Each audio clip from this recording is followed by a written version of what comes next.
धन्यवाद माननीय अध्यक्ष महोदय, आपने मुझे इस बहुत ही संवेदनशील मामले पे बोलने का मौका दिया है। माननीय अध्यक्ष महोदय, इस विषय को लेकर जो शुरुआत माननीय मंत्री जी ने की थी और उनने अपने संबोधन में इस बात का गर्व भी किया कि लगातार पूरे देश में इंदौर को 8 बार लगातार सबसे स्वच्छ शहर का पुरस्कार मिला है और ये हम सब के लिए बहुत ही गर्व की बात है। लेकिन ये बात भी सही है कि भागीरथपुरा कांड के बाद पूरे इंदौर का नाम कहीं ना कहीं कलंकित हुआ है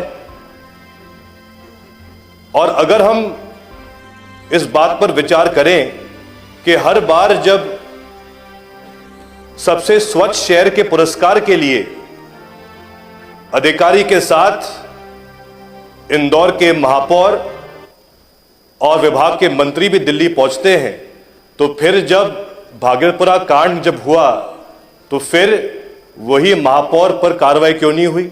उन्हें इस्तीफा क्यों नहीं दिया? माननीय मंत्री जी ने स्वयं क्यों नहीं इसमें जिम्मेदारी ली?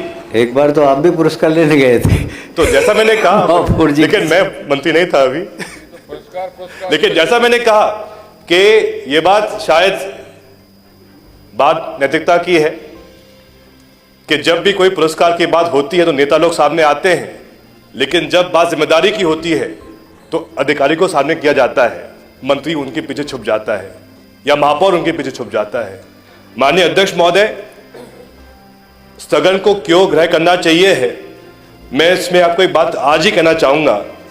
मेरे आज के ही प्रश्न क्रमांक 1625 में मैंने मंत्री जी से पूछा कि इस पूरे भागीरथपुरा कांड में कितनी अभी तक मृत्यु हुई है। उत्तर के प्रथम पन्ने पे 20 का आंकड़ा दिया है और कहा है शेष जानकारी परिशिष्ट में है और परिशिष्ट में दिया गया 32 मृत्यु हुई है। मेरे पास यही परिशिष्ट है आज के उत्तर का। यही त्रुटि कल भी हुई माननीय स्वास्थ्य मंत्री जी के द्वारा, जब उन्हें उमंग जी के उत्तर में भी 20 का आंकड़ा दिया। जब आपके ही इसी उत्तर के परिशिष्ट में आप ही आंकड़ा दे रहे हो कि 6 फरवरी 2026 तक 32 मृत्यु हो चुकी है, लेकिन आप वही गलत उत्तर दे रहे हैं प्रमुख पेज पर। तो इस पर भी कई चर्चा होनी चाहिए है कि आखिर ये त्रुटि क्यों हो रही है, क्यों सरकार सही आंकड़ा नहीं दे पा रही है। अभी तक सिर्फ 20 को मुआवजा मिला है, जो शेष मृत्यु हुई है उनको कब तक उसमें सहायता दी जाएगी उन परिवारों को? जैसा सीएम साहब ने घोषणा की थी कि 4 लाख या 5 लाख की सहायता मिलनी चाहिए है, वो सरकार कब तक देगी? ये सब बातें की घोषणा और इनकी तारीख तय करने के लिए ये बहुत अनिवार्य है अध्यक्ष महोदय कि इस पर चर्चा होनी चाहिए है। इसके साथ साथ अध्यक्ष महोदय, जैसा माननीय मंत्री जी ने कहा कि मैं भी लगभग 15 महीने के लिए इस विभाग का मंत्री था और आज आपने अपने भाषण में भी इस बात का उल्लेख किया था कि आने वाले समय के लिए काफी अधिक राशि अमृत योजना के माध्यम से पेयजल के लिए खर्च की जाएगी।